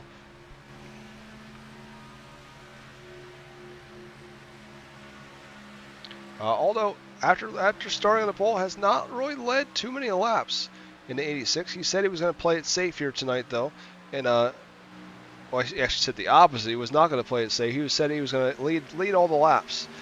Didn't quite live up to that bill, but he's doing his obviously still running up towards the front, and he's put himself right in position here to be exactly where he wants to be in the closing circuits. But we also got to talk about Josh Slater, though. Driver does not have much experience on iRacing as a whole, especially not at this caliber of oval racing, as he's more of a sprint car guy from my understanding, being out of Placerville, California. Of course, one of the hotbeds of 410 sprint car and 360 sprint car competition in real life. But this is his first career start in the Pavement Elite Series ever, which, I mean, he's sitting right now looking very good on a podium. Did progressively get better over the couple weeks that he raced with the Ignition Series, picking up at least 2 top 5s on the season, one of them being at Talladega. Of course, is in their plate track here tonight in Daytona.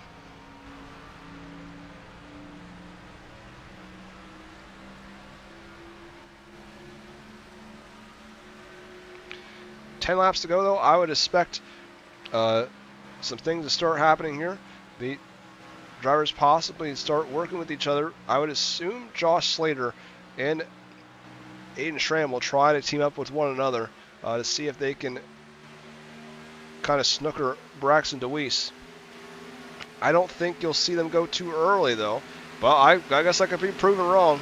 Hayden Schramm trying to go to the outside, see if he can have anything going here. He will lead the lap. So now we're going to get some excitement here towards the front. See if Josh Slater is able to push him by. He's going to come with him here in the 30. Schramm trying all he can. He's not able to clear him. He's trying to side draft the heck out of the 8. He will pull ahead down the back straight once again, and he will clear him. New leader out front, it is Hayden Schramm. Josh Slater looking to do the same thing.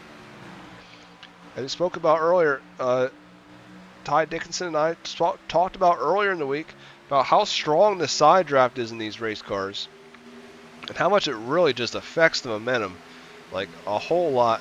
And that's why you see these cars get so squirrely. Now Braxton DeWeese going to try to do the same thing to Josh Slater as they come up on the lap car. He's going to try to use him as a pick possibly, and he did. And Braxton DeWeese now will move himself back up to the runner-up spot. Put himself in prime position to try to take down Hayden Schramm out front. Is now Josh Slater going to have to be careful here. Does not want to lose the draft. Lose the draft, it is all over for him. Just was not able to clear the top couple as much as he really wanted to.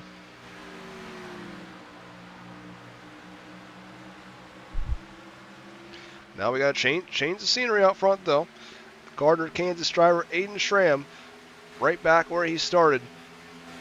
Out front going for his second trophy on the year after picking up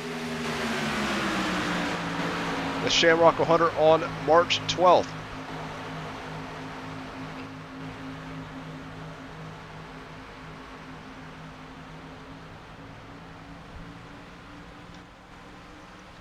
Also, you see Josh Slater is able to work his way back up to his top couple. Now big run coming out of Braxton DeWeese down the back straight. He's going to look to the outside. Hayden Schramm throws the block in the 86. Smart racing there on the 86. Saw the run coming. He just got a little bit too far out in front. And that usually spells trouble when you got nothing else to block him from behind. It's scary though to throw those blocks when you come off the corner. He's got to try a slow show one here again. Does not want to open up the inside though. Now Braxton DeWeese going to go to his outside. He will lead the lap. See if he's able to make the move. Looks like maybe he'll be able to. Just got to be close as they go into turn 1. Schramm still nudging ahead here in the middle of 1 and 2. 3-horse race out front. Josh Slater looking to make a move on the 30. Braxton DeWeese now going to be out front. But Hayden Schramm says, I don't think so. I'm going to try to come back on the inside. He is not going away without a fight.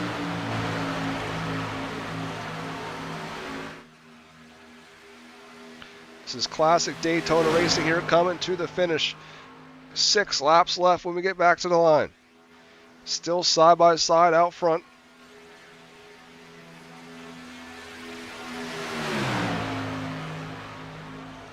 Schramm did lead that lap at 86. They're still pretty much in a dead heat out front.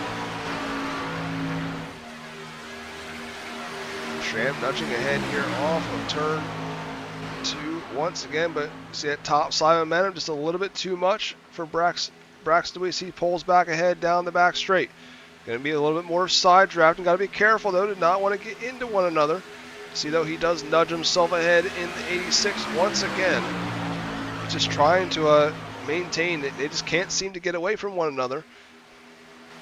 And on the corner, see Braxton DeWeese a little bit faster up top with the banking to his advantage, but Schramm able to side draft the whole way down the straightaway and able to nudge back ahead when they get to the line each time around.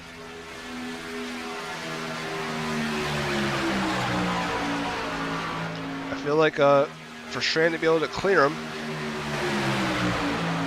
looks like might not need that help, honestly, at this point. 5 laps left, 4.5 pretty much as we hit the back straightaway. Braxton DeWeese cuts it down the racetrack. He'll sit back in line now in 3rd. Josh Slater now going to take his turn to the top spot. Braxton DeWeese is the only driver out of these 3 that has ever won in Pavement Elite Series competition. None of them have ever won the Daytona 250.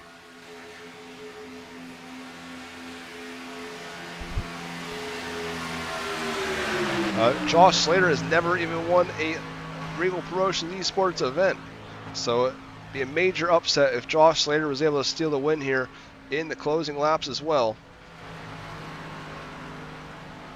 So we still have 4 laps remaining.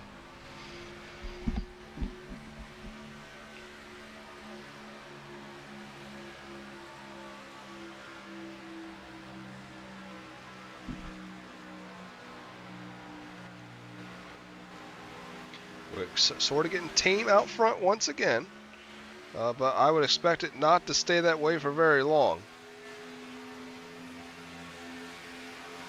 Sherman starting about to mount up a charge here in a lap or so.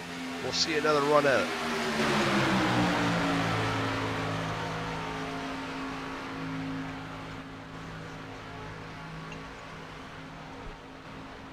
DeWeese now going to try the top side, see if he has anything going. You did see he did have more speed than the bottom side when you come through the corner. So he may be able to clear the 8 here in the back stretch. Now kind of stalled out there at the last second. You may be able to clear him off of turn 2 though if he's careful. And it's worth a shot though. You may just fall back in line and see what he has up his sleeve. So we'll now head to 2 laps to go. 2 more circuits here at Daytona to decide who's going to go home with the trophy.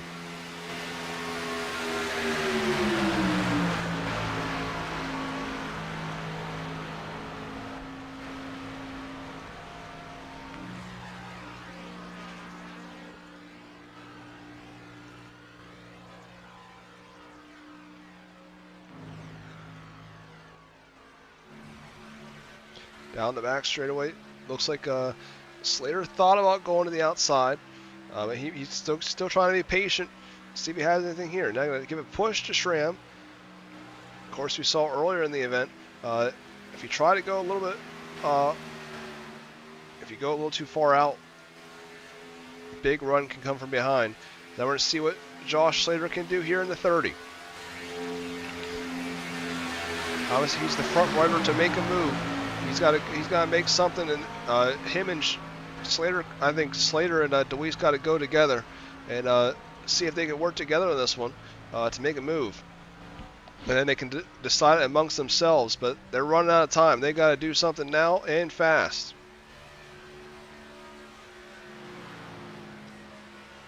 It's not like Daytona where you have the whole run to the tri-oval. I mean, past the tri-oval yet.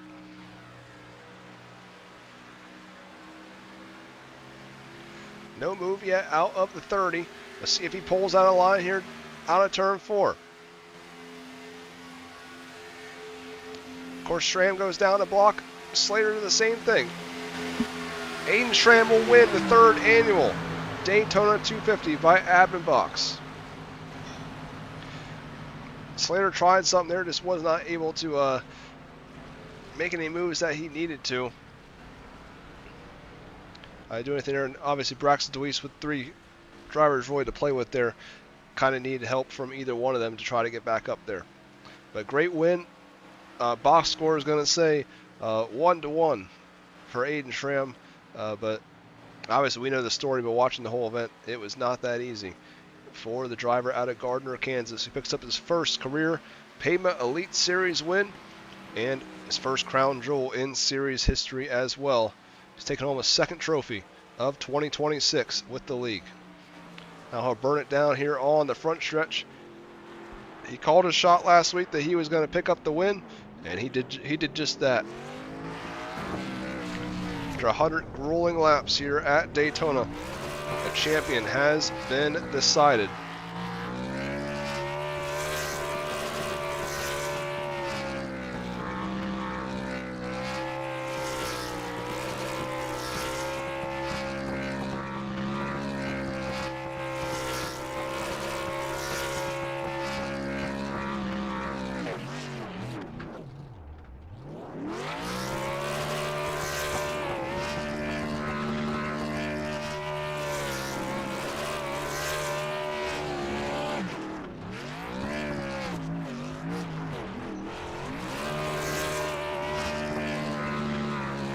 Continues to burn it down here on the front stretch, as looks like Braxton DeWeese is now in the broadcast waiting room.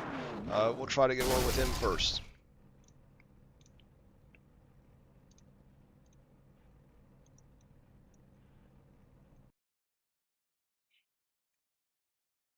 First, take a look at our results here, though. Aiden Schramm with the win, Josh Slater second, and DeWeese, Dickinson, Taylor, Ron DeLetto, Melgoza, Rooney, Navarro, and Griffey. That is your top 10.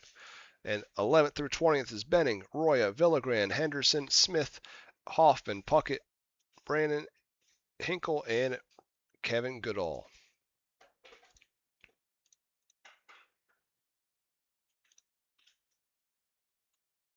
It does look like Aiden Schramm is now in the broadcast room, so we'll get a word with your winner here first.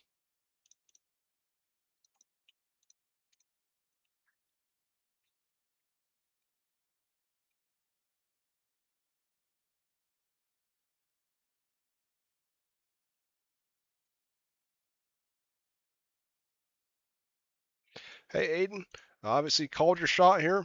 Race winner tonight here at Daytona. Oh, heck yeah, dude. I can't. It's just like the duels. I can't freaking believe it. Number one, I've never been so happy to wreck in my life. After that wreck, I'm grinning ear to ear. My car is fine, and we did everything we need to freaking win this thing. Yeah, absolutely. It's kind of with the Daytona, just the way it is. Things have to fall your way and align the right way to be able to. And just tonight, even with that one wreck there towards the middle of the race, able to nurse it home and still have the speed to be able to capitalize on the win as well. Yeah, definitely. And, we played our cards right. I know I say that probably like every race I win because, that's all what you got to do to win one of these races. A little bit of talent, a little bit of playing your cards right. It's like poker. It's 75% luck, kind of, maybe. I don't know. I'm still pretty new to poker. Don't quote me on that. And then like a little bit of skill in there too. So, yeah, that's what we did. I'm really surprised no one was on a similar strategy that we were. I definitely thought that there'd be more takers and on pit road, especially early on. But holy freaking crap, dude! I can't believe it. I mean, to win Daytona at Daytona for 250-mile race. Probably I don't know if I got most laps led, but I know I led a lot of laps. And to start from the pole and just win this thing is unbelievable, and I am unbelievably happy too. Uh, what a freaking race, from everything to pit stops to drafting and working together. Gotta thank Josh Slater over here. He was a G. He stuck with me at the end, and you gotta appreciate that, and you gotta appreciate my spotter talking to me, letting me know what to do. Really, kind of like when I first passed Braxton, I was just kind of like, oh, let's just gamble it. Let's see what will happen. And I was kind of testing runs and seeing how easy or hard it would be to pass, and we just did it right. So I I just can't believe it. Yeah, it's one of those things. I mean, I just like you said, so many things have to align for this win to be possible, and especially when you needed Slater to go with you, and that was the only way you were going to be able to, I think, make a move really. On Deweese is going to be very difficult otherwise. Just as you saw at the end of the race, Slater really, just like Deweese, he needed the help from Slater if he was ever going to have a shot to get back to you.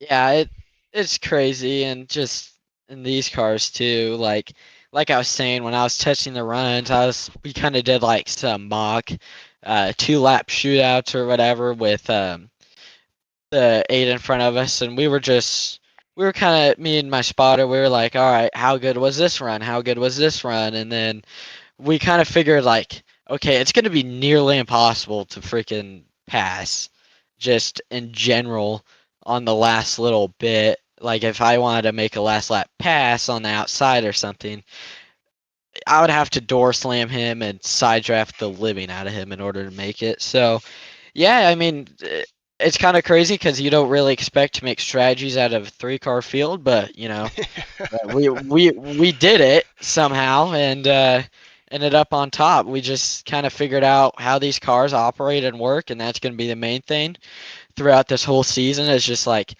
how, I mean, I'm pretty used to the truck and slower speed cars, and this is kind of the in between. I'm not really a big next gen guy, never have, probably never will. I just don't like those cars, but these cars are kind of in the middle, and I know they kind of hang loose on different tracks and even here. So yeah, just got to kind of go throughout the race and see what we can figure out week in, week out. See if we can mangle something up like we did this race. I mean, this race is going to be the standard for hopefully the rest of the season and kind of an example of what we go back to. But yeah, just overall, again, in case you guys didn't know, I am stoked about this. Yeah, obviously a big win for you. Third different driver that's won this race in 3 years, and obviously next week a lot of whole different ball game, with it being the old Atlanta, a lot of tire wear obviously, and Oh just yeah. just a whole different type of race.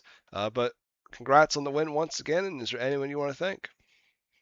Yeah. First off, all glory to God. I mean, for the stars to line up like this is crazy, and I just want to thank God for all the strength He gives me, and you know, really all He does for everyone, and just it's good to use your talents and kind of still do it in His name, and that's what we're doing this whole season. And just gotta thank Him for the talents He's gifted me, and I just and thanks to all my family and friends and that are watching. I know my grandma and probably I think my grandpa was watching too. They texted after the race and congratulated on the win, and I really appreciate them watching. They housed me for like the last 24 hours. My parents are in DC, so gotta thank them. Uh, Mammy, if you're listening, your food's great, by the way. I love it. I appreciate it. Also, um, gotta thank all the sponsors. Gotta thank, EPI there because I know Josh Slater. I've seen him in the EPI stuff, and I'm pretty new to that, and that's pretty cool. It's EPI's on my car. It's not the label because I mean it's fixed, but EPI is still there. They're the team I affiliate with, and pretty cool. Big thanks to Holland Water Well Service LLC. They're they're my mate title sponsor, and they're really freaking cool. I really appreciate it. I love having the logo on the car. It makes me feel good knowing that we got people that want to be a part of this and everything. I'd like to thank Hardcore Headwear. I wore my hat the whole race. I'm freaking stoked about this hat.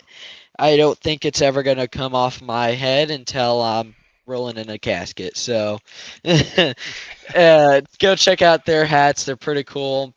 Use code AS86 for 10% off Victory Fuel. And again, my spotter. Got to thank Josh again. I can't thank them all enough. Anyone that went into this can't thank them enough. Again, all glory to God. And I can't wait for next week. Just got to conserve the tires and hope for the best. Can't wait for that trophy to come too. I've made room for more just in case. I kind of called my shots on this, but it's going right underneath my Intimidator flag that I have next to the Milwaukee one, and I can't wait. I'm so super stoked about all this. As I said again, congrats on the win, and we'll see you next week in Atlanta. Yeah, thank you. All right, that is your race winner here tonight, Aiden Schramm, for the first time in his career with the Regal Promotions Esports Pavement Elite Series. Now we're going to work with your second place finisher, Josh Slater. Hey Josh, just one spot too short tonight. Showed a lot of speed, even last week and throughout the night. Put yourself in the right position, just weren't able to capitalize there at the end. Hey Josh, you got a copy?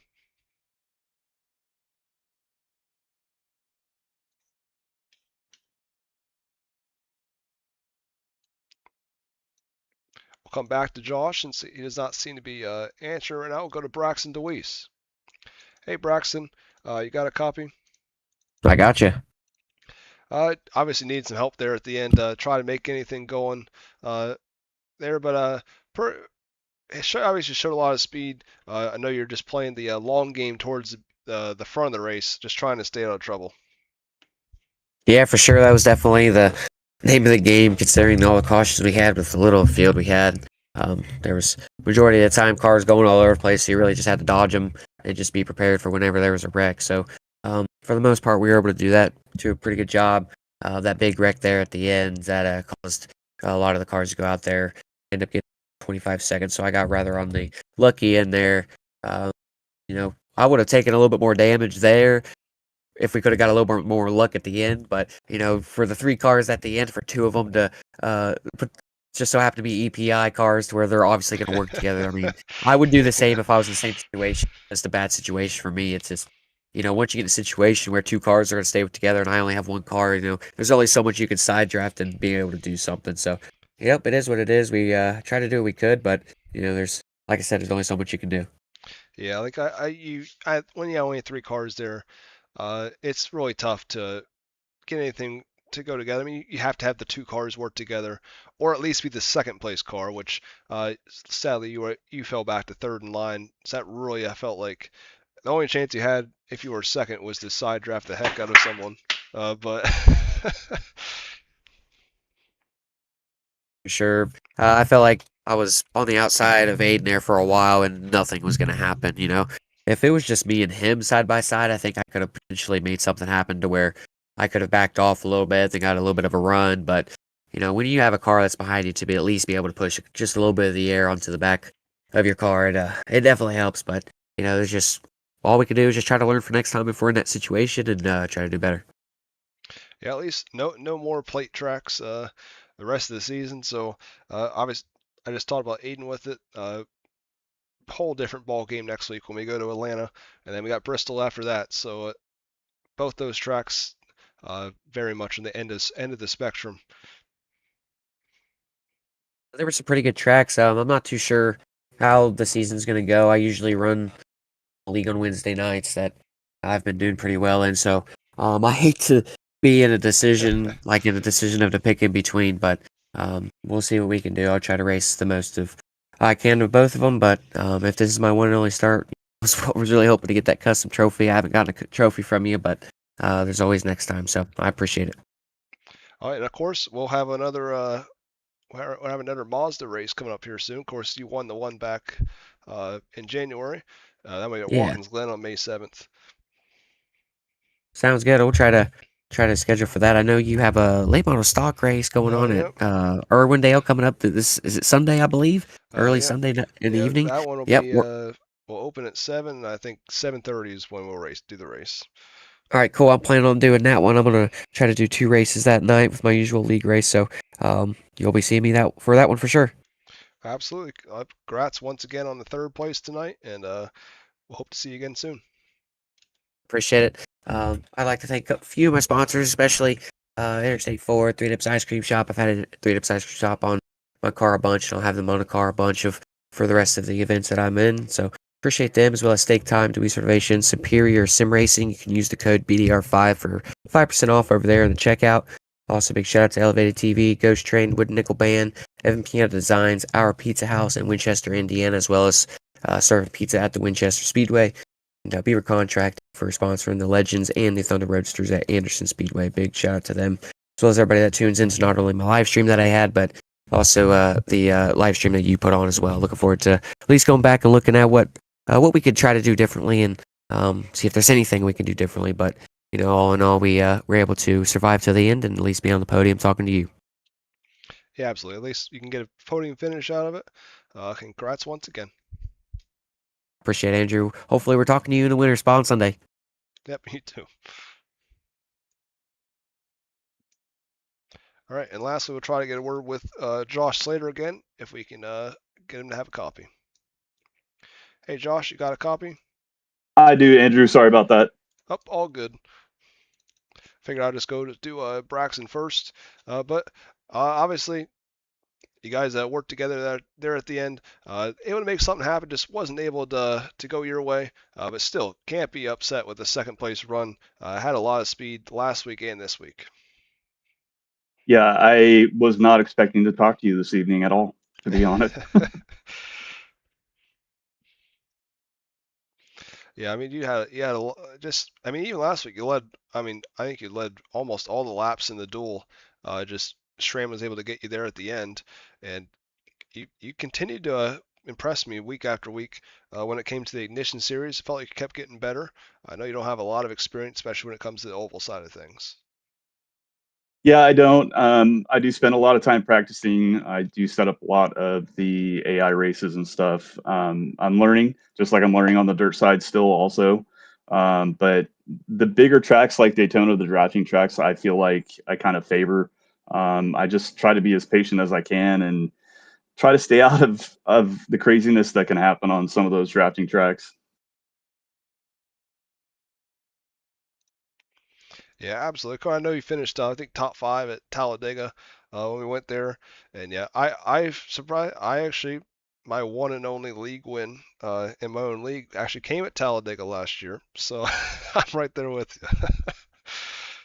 you. Yeah, we'll see how we do on some of the smaller tracks in the Elite Series this season. Yeah, obviously next week I would just talk about the other drivers with it. A lot of tire wear next week at Atlanta. One of my personal favorite racetracks, but it's all about grip. I guess for a dirt racer, it might be good, but obviously definitely going to have to keep your car under you. Yeah, I'm still trying to find the inner Kyle Larson in me. Going between the dirt and the pavement stuff. There's a lot of differences, but I think just track time and seat time is very important right now.